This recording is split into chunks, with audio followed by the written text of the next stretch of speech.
આપણા ગુજરાતના પૂર્વ મુખ્યમંત્રી જે હતા શંકરસિંહ વાઘેલા, એ બીજેપીના જે કાર્ય હતા એ કેવા કર્યા છે અને એમના કાર્યકાળમાં બીજેપીએ શું ખોટું કર્યું છે એના વિશે એ કહે છે.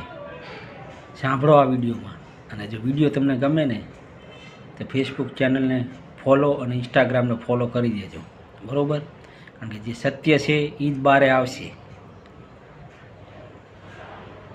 जय हिंद, जय भारत, वंदे मातरम. क्यों जीते? हर बार अक्षरधाम यहाँ हुआ, देश में जीतने का हुआ तो पुलवामा करवाया गया.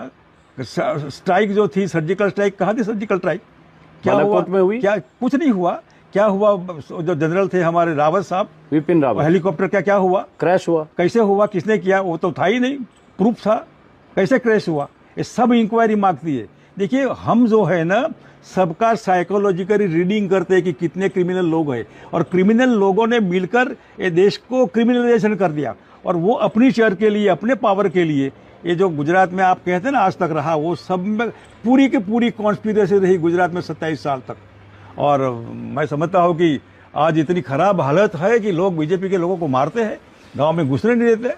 देखिए, हिंदू मुसलमान करके वही मॉडल है क्या? भाषण ऐसा करना है कि आपके घर की बेटी है, आपका लड़का है, शाम हो गए घर पर नहीं आएगा, मुसलमान लोग मार देंगे, हम है तो बचाते हैं. क्या है ये? भाषण है क्या?